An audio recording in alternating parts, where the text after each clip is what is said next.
Welcome to the C'est La Vie podcast launch lunch. Today is an action-packed day. I'm so glad you are here with me. I hope you have your lunch close by. I unfortunately don't, but that's okay because I'm going to be making Quebec sugar pie today. And also, we're going to be hearing from some incredible community members that have been doing great work, keeping the community involved and engaged and not feeling so isolated throughout this pandemic. We're going to be hearing from members like Paul Brown from the 100 Mile Arts Network. We're going to be hearing from Tayka Raymond from Wapakonee. And we're going to be hearing from the Quebec Writer Federation to talk to you guys about ways you guys can get involved and engaged. We're going to get started. I'm going to jump right into my favorite pie, the Quebec sugar pie. We have some excellent premium ingredients here from around Quebec that we're going to be using to form this delicious sugar pie. And we're going to do it sound style. So instead of the heavy cream, we are going to be using whipped cream. So to kick this event off, we're going to be hearing from Paul Brown from the 100 Mile Arts Network. I've had many conversations hearing about his work, and may I just say, it's incredible the stuff that he's doing in his community.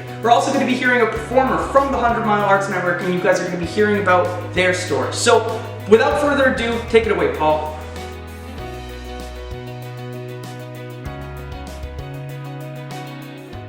Thanks so much, Paul, for being here today. I'm super excited to talk to you and a bit about 100 Mile Arts and everything you have going on. So, Paul, you want to introduce yourself to the people?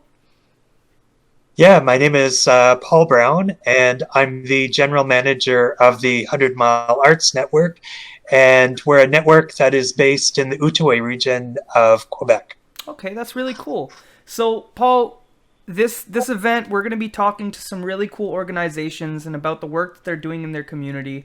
I myself am an artist, so I'm really appreciative of some of the work 100 Mile Arts Network does, because I think the work you guys do is great, and I think it's really important. You want to talk about some of the reasons that that you guys began this project, and like what were some of the goals you were trying to accomplish? Sure. So the 100 Mile Arts Network began in 2017 as a project of Theatre Wakefield, and they had the idea that they wanted to be able to tour some of their plays through the region. And so it really came from that. And then the network was really developed as a way to connect artists of different genres, musicians, visual artists. We have jewelry makers that are members as well.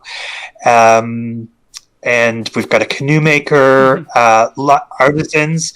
So it's just a group of people that want to share their work. And the network allows us to link our members to the venues that are also members of the network. So that if a visual artist or a musician is looking to tour their work, they can go into the database and look at what venues are available in the region, and then they can contact them and arrange to do a tour. So the idea is it's 100 miles, roughly, from where we're based in Chelsea to our most northern point, and then also to the west and to the east. So you could conceivably do a tour over a weekend just from using the database that we have of places. Yes, so we focus on the Anglophone artists in the region. There's an issue with accessing resources for the Anglophone population. So the network actually, I mean, we have the names, like all the venues that are members. We can communicate with them in English. So people, if they choose to go and play somewhere, they know that the venue that they're calling, there's somebody that can answer the phone in English or can deal with them in English. So that's a big plus for us. And we also have a bursary that we offer to artists that want to do touring, so we can help pay for gas. So if people from the region are going to the region to tour, like, they just need to submit some receipts to us for mileage, and we'll give them some money towards gas, or even a small portion of like a hotel room if they're going to be staying away from their home for overnight. So That's amazing, Yeah. and it's great to hear that these kind of resources exist for any up and coming musician that wants. It's the small things like that and work like community and organization leaders like yourself do that really make this place a better place. And I think it's terrific. But you said there was an issue with lack of resources, and I want to touch upon that. Do you want to elaborate on that a bit? Well, a lot of resources are available, but available in French only. So automatically, Anglophone speakers who don't speak French have issues accessing. Documents may not be available in English, so there's a huge issue around that. We assist artists in their business practice as well, because there's the artistic practice aspect of everybody's work, but then there's also the business aspect. And so we help artists setting up, like incorporating, filling out documents, that kind of thing. And because we've done it, we can assist people in working with different documents that are only available online in French often. Mm-hmm. So in terms of music style, we do have, it covers all across the different types of music and styles of music. I think our youngest member is 19, Mia Kelly. And so you have video of her. And we have, so she's a singer-songwriter, and she's been writing and producing her own music since she was 16. And then we have the Fiddleheads, which is also a youth group, and they play the fiddle. So they all are at various stages of learning to play and perform. And they have young teen members up into the 20s. We have some very experienced singer-songwriters like Ian Tamblyn, who has toured all across Canada, east, west, and also into the north, and has produced several albums, and teaches music, songwriting. He's also he's teaching at one of the universities in Ottawa. So he's been around. He's, I don't want to say he's at the end of his career, but he has a very well developed career that he's been, over 40 years of practice. So that's great that you've established this kind of broad spectrum of performers that come from all walks of life towards this kind of common goal. You and I have had many conversations about how important that is to build networks, no matter how young, how old, from what region. And you've spoken a lot about how 100 Mile Arts is a network that networks with other networks. So I wanted to hear from you, how important is that element of networking, or that element of getting to talk to people around your around your province and hearing about different organizations? How important is that to you? Well, it's one of my primary goals is to develop this network of networks across the province, particularly for the Anglophone community, because there is an issue of isolation in the regions where we happen to be. And I think that often just the effort that it takes to do the work that we're doing can be exhausting. And so by networking with other people, we can share the energy and the excitement about our work, and we can learn about resources that are available, and we can share with each other around resource sharing and just discussing what we're doing and how excited we are, and pointing people in different directions, and just affirming each other. I think is a really significant aspect of what I do in the network. Mm-hmm. We're born creative creatures. Artists are creative. They're compelled to create, and it's you have to just keep going. Be persistent in your work. Keep high standards for yourself. That way you can achieve your objectives. And look for opportunities to share with others, and and work together in community as much as possible. Often artists are working in isolation most of the time, or often. So it's really good to be able to connect, and that also gives us energy that will circulate into the work that we're producing. And in terms of reaching us, we're available. We have a website at www.100milearts.net, and I can be reached at touring@100milearts.net. Perfect. And we will have all the resources and links and information for Paul Brown and all the amazing thing 100 Mile Arts is doing. So you can check that out in the description of this live event. Thank you, Paul. I really appreciate having you on here, and I appreciate you giving your time. Thank you. Thank you very much. I kind of first realized that I really liked being on stage and performing when I got enrolled into musical theater class and just fell in love with singing and being on stage. And so then at about 11, I started taking music lessons and piano lessons and guitar lessons, and then slowly but surely I would get shows. I actually don't really know how the shows started, and then I started songwriting when I was about 14 years old and have not stopped since. Congratulations. Yes. And thank you for coming. My pleasure. I would like to stay. I would love for you to stay, but you have important things to do. That's right. This shot is... Okay. All aboard the sinking ship, the seas will rise, we're melting quick.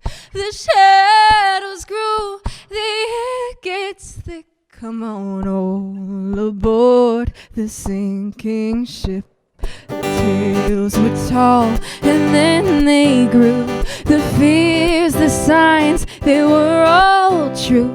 Our mama cried, more black than blue. The tales were tall, but that we knew.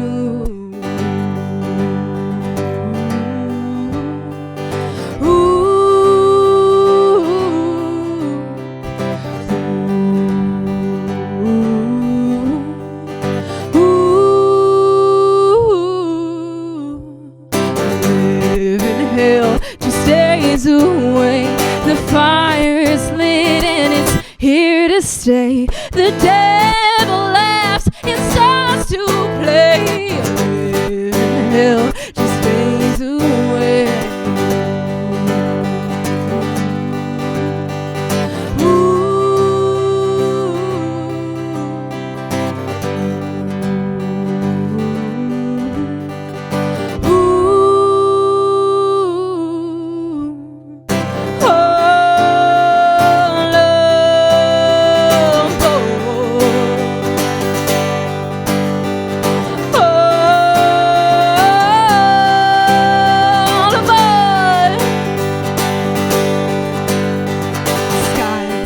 Dark and the water rose. We fear the clock, everybody knows. The time it runs, then out it goes. We fear the clock, everybody knows.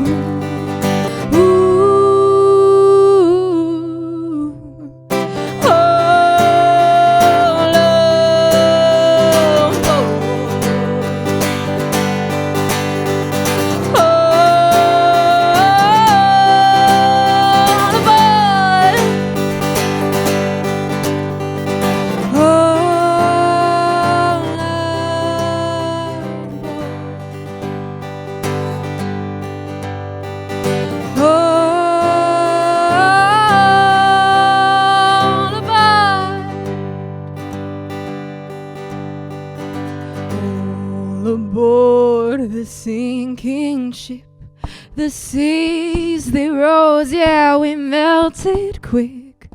The sky got dark, the air got thick. Come on, all aboard the sinking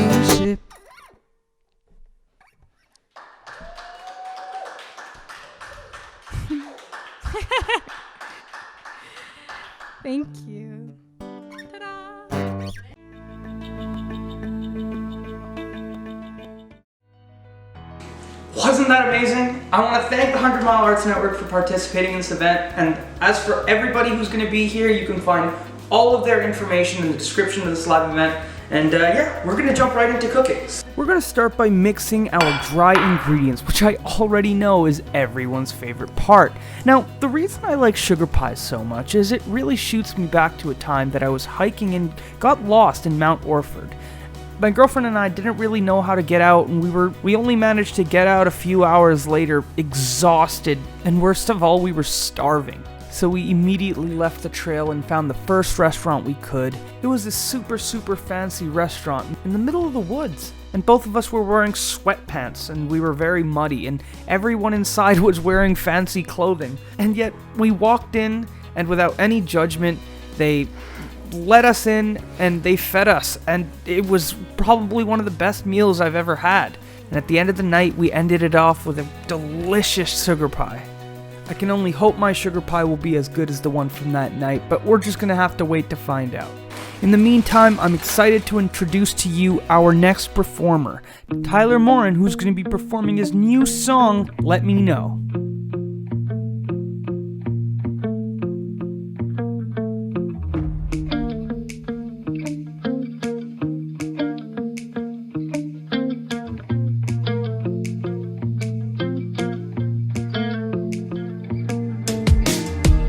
Wide awake, but it feels like I'm dreaming. My anxiety hits every time that I'm wasting. Gotta text enough to satisfy my addictions, cause every time you leave you come for seconds. Am I wasting my time just to end up broken? Does it hurt enough to keep me from falling? Got me feeling numb, I feel like I'm drowning. At the end of the road is where you'll find me standing, catching on my wrist just to let it go. Unconventional love, more like two broken souls. Why is it when I fall I got no more rope? Oh no. Let me know what's on your mind. I'm sorry I left you just for my type. Let me know what's in your head, cause I'm done running from you when you're not here. Let me know what's on your mind. I'm sorry I left you just for my type. Let me know what's in your head, cause I'm done running from you when you're not here. Lately I've been holding up and I'm feeling dazed from all the thoughts in my head. I'm getting numb again. Tell me if you're gonna stay so I still in my brain, cause I can't let you inside again. You've been pulling at the strings, stripping all the pieces just to laugh at them and play your stupid games. One day I am gonna break and it won't be easy to bring myself into the opening. Catching on my wrist just to let it go. Unconventional love, more like two broken souls. Don't let me fall, just let me know, yeah. Let me know what's on your mind. I'm sorry I left you just for my type. Let me know what's in your head, cause I'm done running from you when you're not here. Let me know what's on your mind. I'm sorry I left you just for my type. Let me know what's in your head, cause I'm done running from you when you're not here.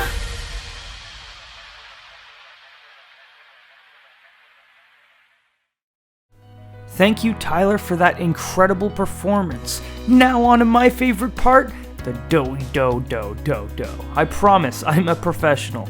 Speaking of professionals, immediately after this launch event today, I'm going to be sitting down with Brian Gignac, the leader of the MCDC. We find out some pretty revealing stuff about what is happening in the Mégantic regions and how English-speaking communities in rural areas are being affected in ways that we can't even imagine. It's a really interesting conversation, and so if you're not tired of my voice by the end of this event, definitely go check out episode 5 of the podcast. You will not regret it.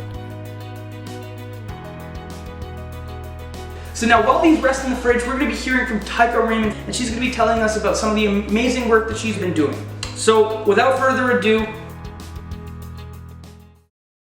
I wanted to talk about one of the issues that has been going on for a long time is that we have indigenous communities that are speaking only French as their second languages, and some indigenous communities that speak only English, and that is all in Quebec. So there's been an issue about information not being transferred properly where it comes to environmental issues or, whatnot, to the French community, because actually most of our actions and most of our organization are English speaking for some odd reason. That's how it is.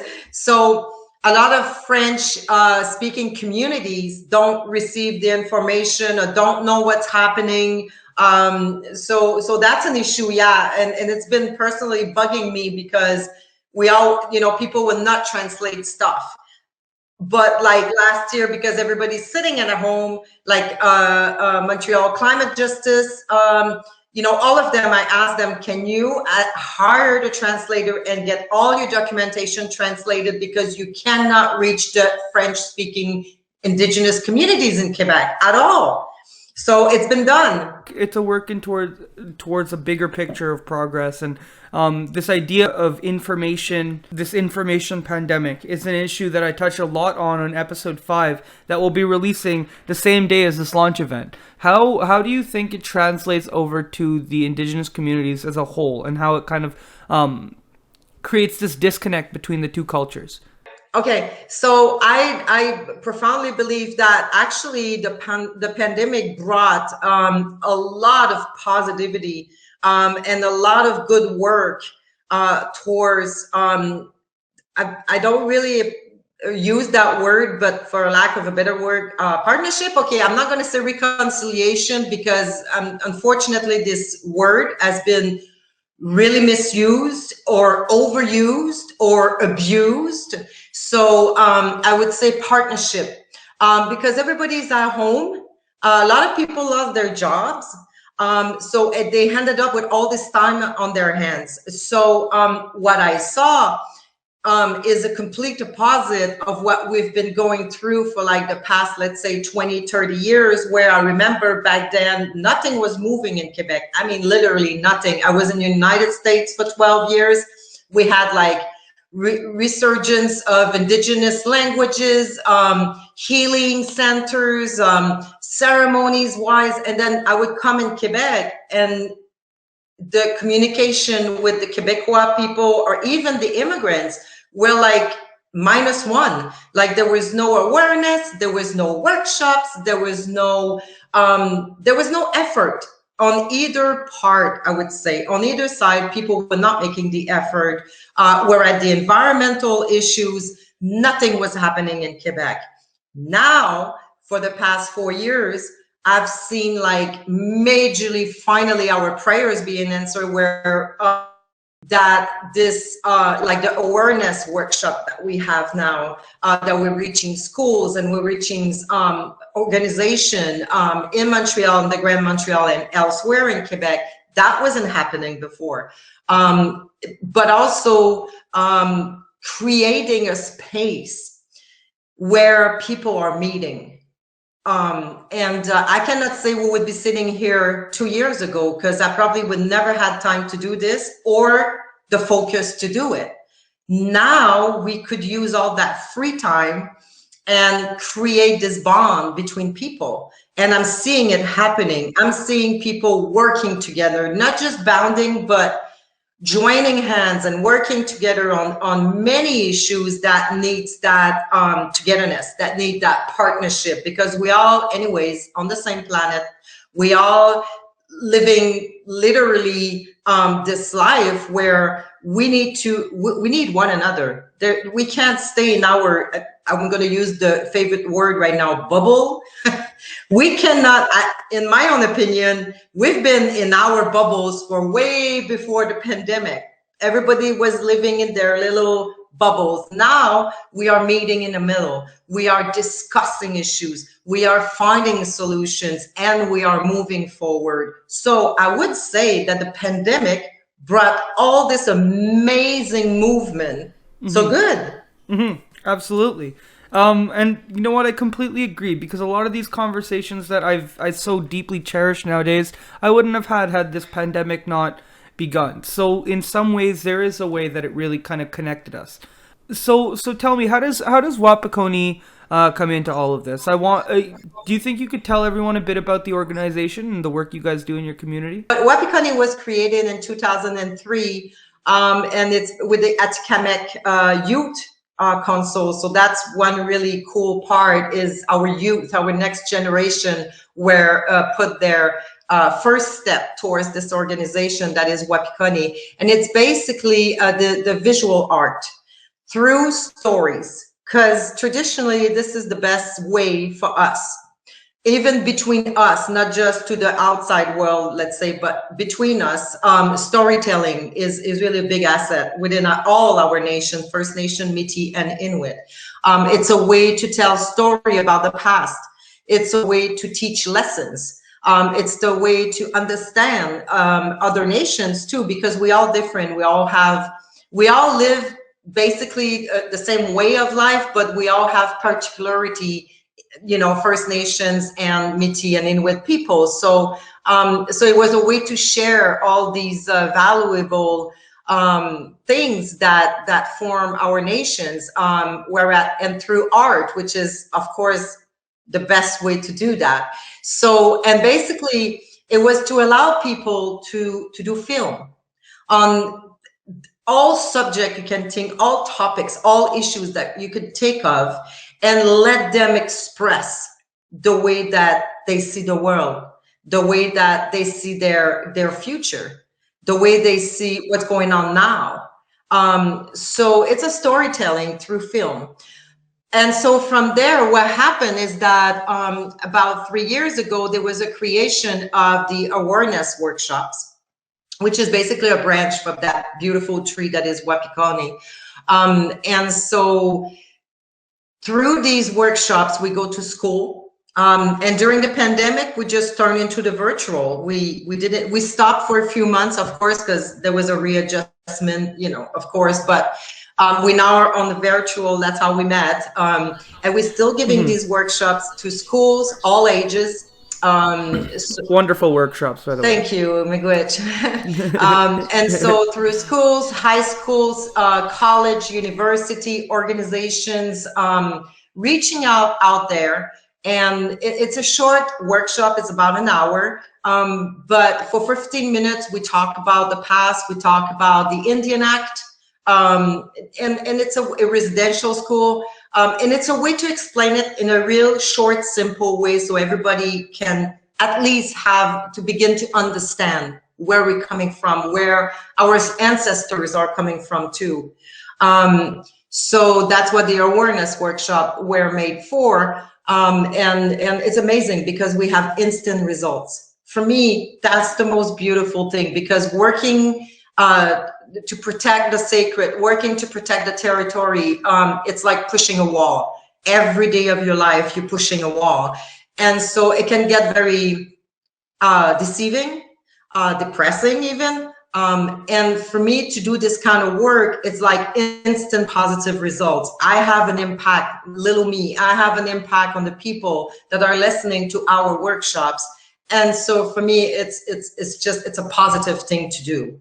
Absolutely. And I personally found a lot of benefit from going to that workshop. I learned a lot. It was really refreshing to have that kind of conversation and have that discourse. I think it's important. So for everybody listening, where can they go to find some of these workshops or sign up for any upcoming events? Absolutely. So if you go on our website, Wapikoni Mobile, Facebook page too, and then you'll find all the information, the email address.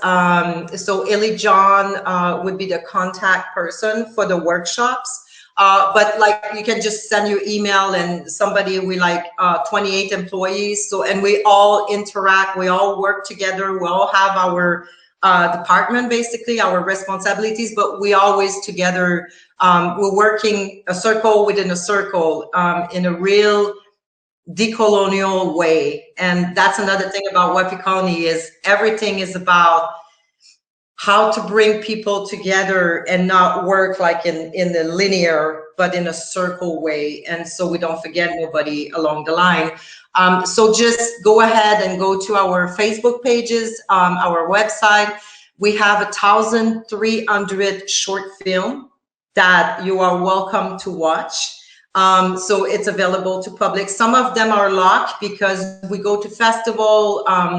Some of them are really specifically for different areas, so that's why they're locked. But most of them are open to the public. You can watch them on your computer, share them with your friends, and just Wapikani has a lot of activities. We go to festival internationally too. We have an international department because sharing with other nations, sharing with other human beings from outside of Quebec is absolutely one of the other goals, is to all come together as one united front, and learning from each other. So I think Wapikani has become an amazing vehicle, not only for our Indigenous people, but for the world. Mm-hmm. Absolutely. Well, it was great to hear about it, and it was great to hear some of the perspectives on your community from your end as well. Thank you, Tayka, for coming on and giving us your time. Is there anything else you wanted to mention before we go? Actually, yes. I think with I don't want to mention, I want to wish. I just want to talk about my hopes and my wish, because I'm getting older, and as I'm getting older, my wish are getting bigger, actually. Yeah, for my children, because I have 2 kids and I watch them growing. They're absolutely wonderful, but I know it's their wish too. And it's that unification with people. And the only way that we can attain that is to actually make those steps. So I would say, yes, be in a meeting. Yes, talk. Talking is important. Communicating is important. But once that is done, move to actions. Because the only thing that brings results is actions. So that's all what I would like to say. I would love to see everyone I know right now we kind of like on a slow-mo, and it's normal, but we're not going to be stuck like this forever. So when the moment the doors open, I'd like to see everybody, what they learned for a year and a half sitting in front of their computer and communicating, to bring that out in the world and go into actions to bring to my children, to your children, to the children, a better world in front of them for the future. Absolutely. And with that, I think that's a perfect way to end it off. Thank you so much for giving us some time for this interview. And everyone, you will be able to find the resources and everything that Tayka was talking about in the description of this live event. Thank you, Tayka, and have a great day. Miigwech, you too.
Welcome back to my TED Talk. Just kidding, that's not what this is. Now on to possibly the most intricate and important part of this entire pie, the filling. Now the best part about the filling is there's not really one ingredient that really makes it what it is.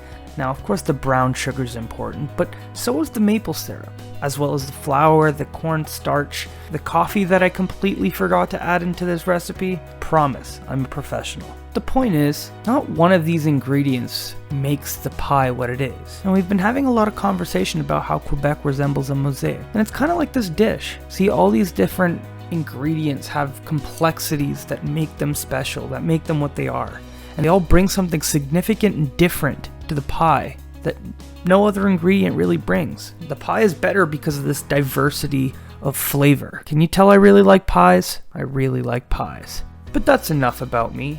I'd love to introduce you to our next speaker, Kathleen Malaka, the director of Y for Y. Kathleen's coming on to tell you a bit about her story and what got her involved with community work around the province. We're also going to be hearing a performance of My Love by Renan. So without further ado... So, Kathleen, thank you so much for being here today. I really appreciate it. Why don't we start off by you telling us a bit about yourself? Hi Sam, thanks for inviting me to be part of this. So I'm Kathleen. I'm originally from Ontario and I have been in Quebec for the past 13 years. I love this place. Wouldn't and couldn't imagine myself living in any other part of Canada. It's a really dynamic place to be. There's a lot of young people. It's very creative and innovative in some ways. And I just want to give a shout out to my grade school Francophone teachers that really inspired me to learn more about the Quebecois culture and French language, and for ultimately bringing me to Quebec. Awesome. So you want to tell us a bit about your story and what brought you here? Yeah, so I was in French immersion from grades 5 to grade 8, and all of my teachers were from Quebec City or different small communities outside of that. And so from a really early age, I got like an authentic idea of what la joie de vivre was, the French culture, the nuances, expressions, and it got to the point where I was so in love with the language and the culture that I would find Francophone artists from Quebec and like research their lyrics and like take note of them, and it really became an integral part of me growing up as a young person. And that eventually led me to become an au pair in a small town outside of Quebec City called Saint-Jean-Chrysostome, where I worked with young Francophone kids to teach them English, and I ended up developing a lot of my French language skills there. And then I moved permanently to study in the Eastern Townships in Sherbrooke, and I've been in love with this place ever since. And that was 13 years ago, so here I am. That's amazing. And so for the people that are on their journey and have that same kind of interest in Quebec culture, how would you suggest for them to kind of follow in your footsteps and get involved and find their sense of belonging here? Super important question. I think what ultimately brought me to Quebec and kind of got me hooked was this curiosity to understand the world and my neighbors essentially from a different perspective. And that's exactly what another language is, or another culture. It's learning to move and interact with your surroundings in an entirely different way. And so anyone that's new to the province, or even new to Canada, that's like really trying to find their way within Quebec, I would encourage them to try the things that make them uncomfortable. Try different foods, go see plays where you don't understand a single word. I saw Les Belles Sœurs when I was in second year university, and I was like, I don't understand anything they're saying, but there was, again, this curiosity that just made me want to try and learn and hear and smell and taste more. So I've been here for a while, and I think the biggest advice that I could give really is to keep that open perspective and that curiosity, because it will bring you to so many different avenues that will help you really foster and dive into that connection with the language. I think this is particularly important for Anglophones, and the minority linguistic community within Quebec, because it's not always easy to spot the cultural component of Anglophones within the province, but Quebec is really unique in that it's transient in some ways between the Francophone and Anglophone communities, and you can be part of both. When you're part of a community, you're not necessarily just part of one community. There's lots of sub-communities that make up the bigger part of the community, and that's like the most beautiful thing about being in Quebec, I find, is that there's so many unique pockets that interact in different ways that create a lot of like innovation and creativity and inspiration. So that actually plays perfectly into the theme of this entire event. And another goal that we had here was introducing people to some of these pockets of cultures around the province. And through these different organizations that have spoken here today, we kind of got a look into this idea of a mosaic province like you were speaking to. So how important is that to create these connections and networks around the province? I think it's really important because everybody's journey is in some ways transitionary, right? And so depending on where you are in your life, you might be looking for different things, and every community and every community organization offers different opportunities for you to explore those things that you have both to gain and to offer to your neighbors and to your community more generally. So getting involved and getting to know these different community organizations is the easiest way for you to learn more about yourself and how you can best serve the community that you're part of.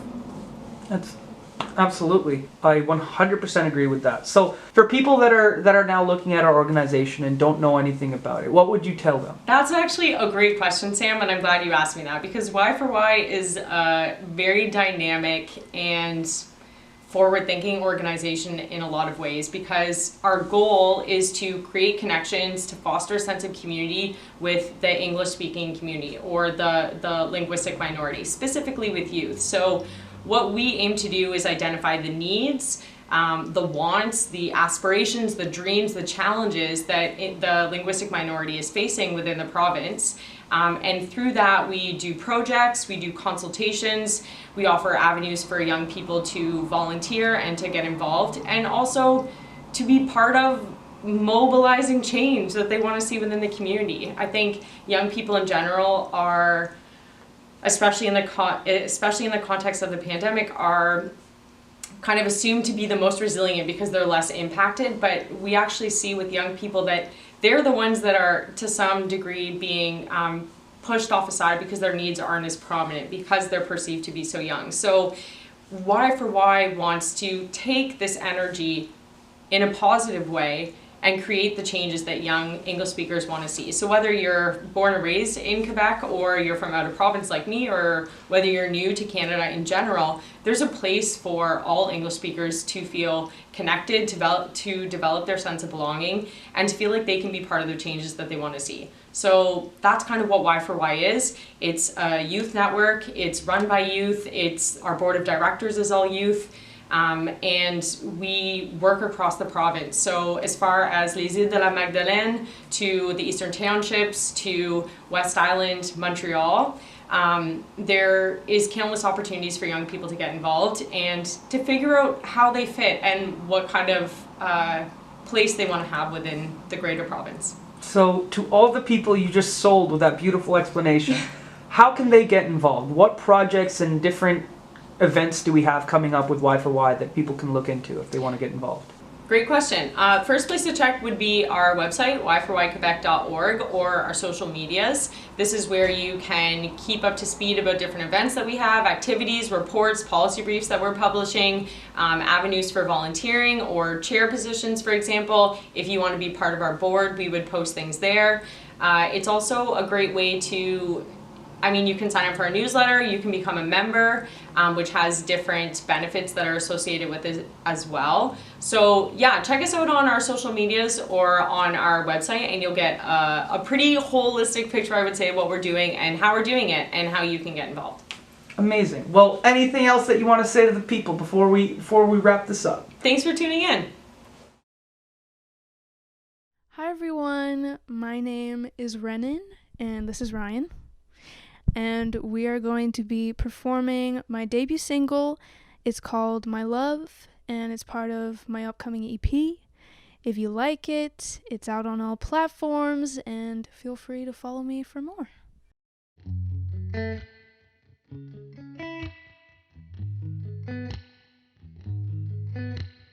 Biting my nails,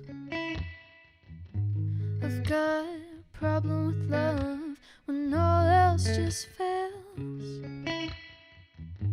Maybe a kiss is enough. I give and they take. It seems worth it. Yeah, I give and he takes. I can't help it. This love, is it real? My love, think I just wanna feel something like someone wants me. My love, yeah. Tears on my hands, so bad for me, but I want more. I always have plans, yeah. You know it's not 'cause I'm bored. Jump at my phone, waiting for one to text me, yet I'm so alone. Feels like I always will be, 'cause I give and they take. It seems worth it, yeah, I give and he takes. I can't help it, this love, is it real? My love, think I just wanna feel something like someone wants me. My love,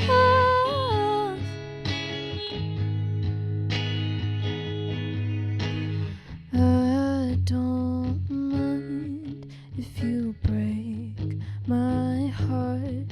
It just gives me more reasons to be torn apart. Oh, why must I break my heart? I don't wanna be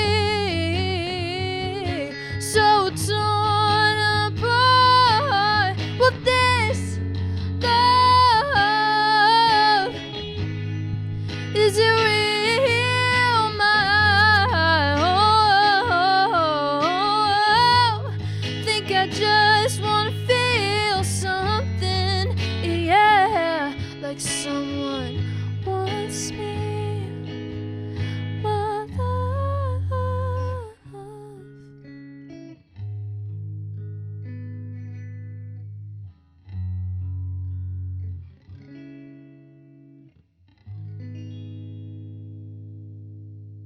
Yay. Thank you. Thank you, Kathleen and Renan, for participating in this event. Now, before you get excited for a beaver tale, this is not a beaver tale. What I'm doing here is a fudge swirl inspired by the sugar pies made from Boulangerie Saint-Donat. So we're going to be making fudge swirls inspired by them with the extra dough for the pie crust.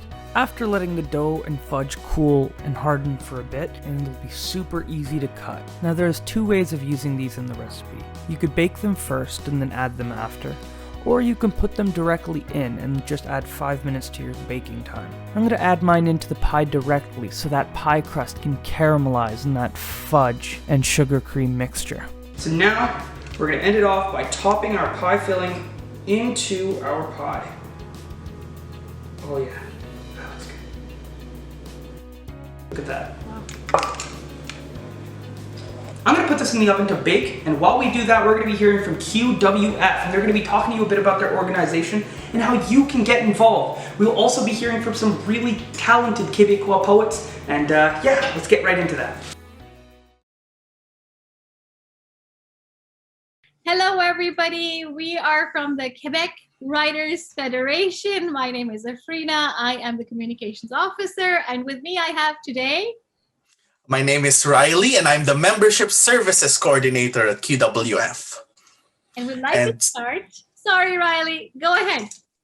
No problem. So we're gonna we're very, very excited to present to you all the Quebec Writers Federation. And we thought we'd begin by telling you what it's all about. So let's show our, very, very quickly here, let's bring up our website and let's look at the mandate. So in one sentence, QWF provides English language programs, services, opportunities, and community for aspiring, emerging, and established writers and the wider community. Really nice, Riley. And that's very important to us. It's the soul of what we do. Also, QWF was founded because there were no services for English writers in Quebec. So that was just a bit of background. Go through our website, see this area, and we're sure you'll learn a lot about us. Speaking of minorities in terms of like English writers, Riley, is there a program that QWF has which caters to more, like, is more catered towards minorities in Quebec? That's a very, very good question. In fact, one of our more famous programs that I think our viewership would be very interested in would be the Fresh Pages Initiative. So the Fresh Pages Initiative is a way for QWF to bridge our current programs towards underrepresented writers in the community. In particular, this program is open to Black, Indigenous, and other people of color. And it has several components. We have the guest curatorship. Very, very briefly, we have the guest curatorship of the Words and Music Show. This is a monthly cabaret, of literary talents and musicians coming together once a month. So you can be a guest curator of that. You can be a mentee for Carte Blanche, which is our online literary journal.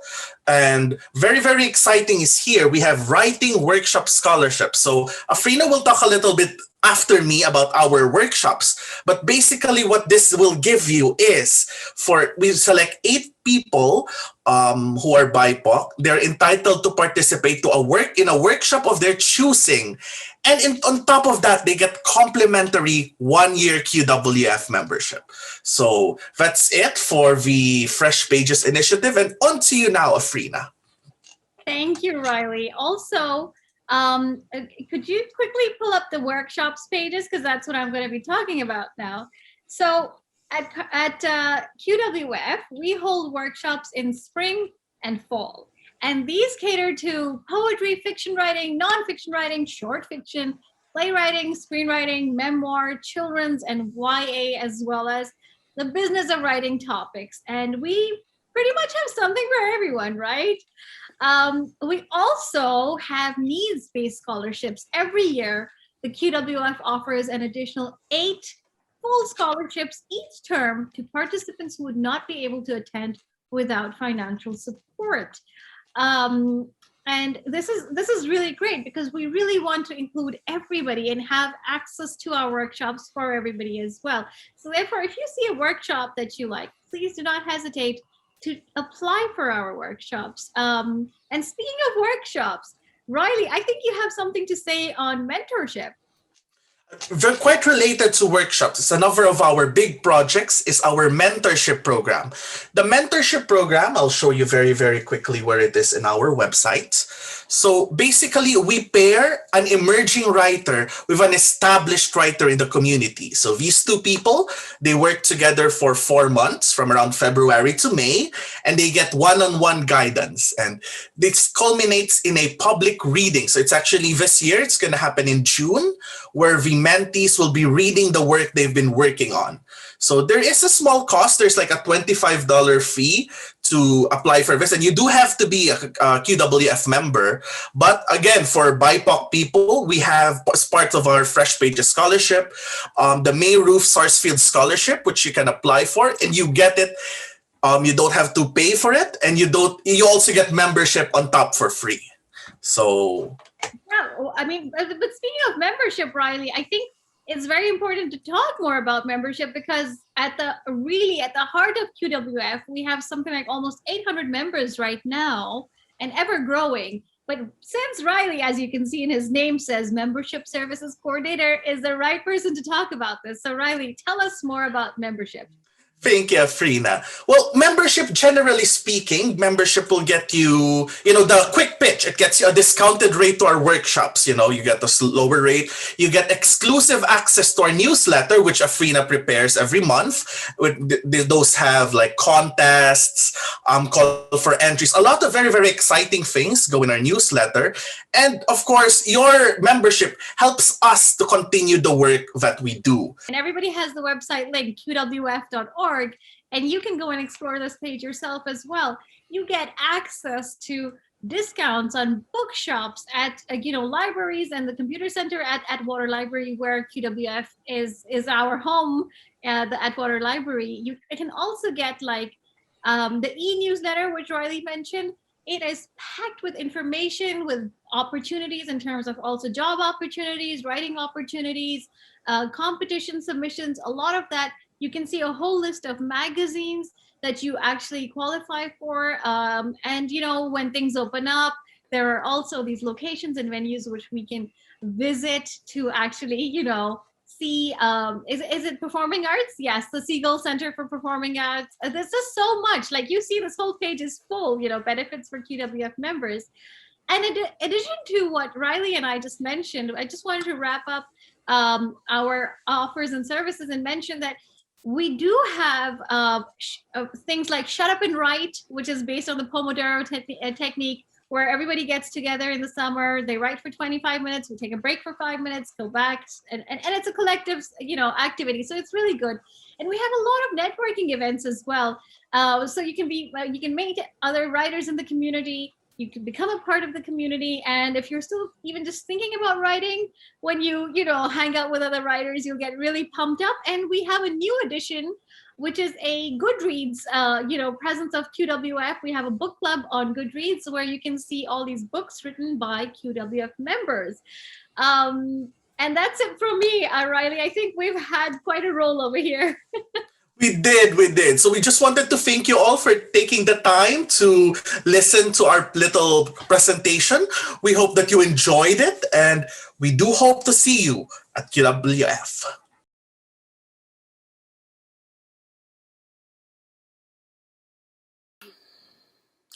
I'm tired. I'm tired of trying to love you. Loving you is not just easy because you're beautiful. Yes, you're delicate, majestic, and soft to the touch. Well, sometimes. Sometimes I feel, though, as if I see your best, and I reach out with perennial love, but you bite back from your pain, which stems from your insecurities. Thorns in my flesh you are, as you get pricked by your memories of being plucked to bleed on me. Both my values of respect and loyalty, I hold on and I don't let go. For duty calls me to hold on, to try to place you back where you were uprooted. But still, you don't trust me. Strained smiles and a bouquet of distilled thank yous. But from your stigma, your mistrust germinates. I wish I knew how to truly love you better. But all I know is this space between us. So from a distance, I scatter my words of light and pray they will pollinate within your heart to take away the darkness that was planted before my very existence. I feed you with what I believe is just necessary. Beyond that would mean for me to give more of me, from your ovaries and you from mine. But my pistol is now empty. I don't know how to produce what I've never received. A warm embrace of petals around the filament, or soft velvet, I love you, dear, has never caressed my ear. How can I give or search for love when it's the very thing I don't recognize? So all I know is to be resilient in the duty of love, to keep showing up and check in and make sure you have enough light, to protect you from the pests and other diseases that seek to destroy you and move beyond the fertile lies. I desire to open my petals as well, but I fear once I truly blossom and stay open, I will wilt, waiting for a rare love or fall in the time lapse of seasons gone by. So closed, I choose to stay and take care of you out of the duty of love. The only petals I've ever known to embrace me are my own. I fear to open up for them to be pulled off and have you leave me alone in a splintered crystal vase. So from up close, I still love you distantly.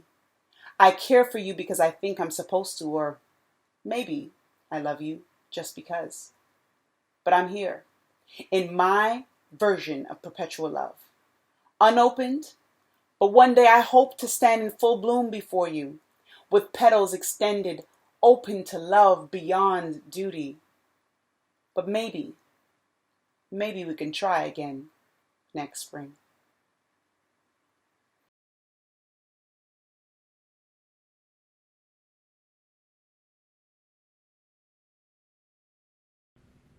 Power ballad. My body is a metaphor of the body as a landscape, which is to say, cluttered. I'll never be conceptual, like imagine following through, I mean all the way through. One day you'll wake up and find yourself in a room where no one grew up poor, and they'll call this a success. You can write grant applications about it.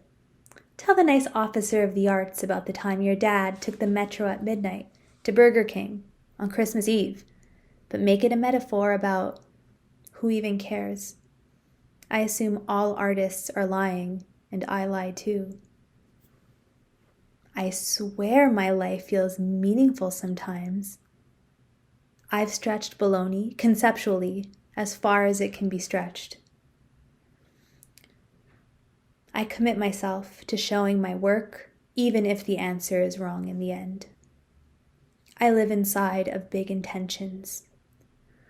These are my loaves and fish in baskets for the masses. All this is my bread and butter.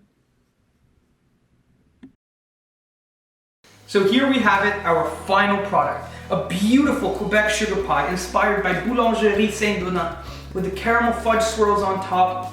Makes for the perfect dessert at any dinner table. It's all the simple things, the complexities between them that make this taste how it does. It's kind of like Quebec culture. We're not a melting pot. We're a mosaic of beautiful cultures, beautiful diverse people that share different traditions, that share different values and beliefs. But the combination of that, the complexities interplaying with one another, make us who we are. And that's why I love this province. And that's why I love this pie. So with that, I'll leave you. And I hope you guys have a lovely rest of your day. I want to thank all the speakers and all the performers for making this event as great as it was. And I hope you guys learned something, because I definitely did. Have a great rest of your day, and I'll see you next time. Now, did you really think that's how I was going to end it? Nah. Lucky for you, that's not how we end things here.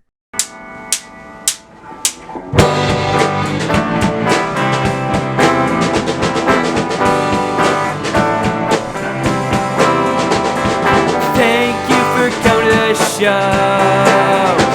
I wish we didn't have to go. We had some laughs and we had some tears. Wait, no. Thank you for coming to the show.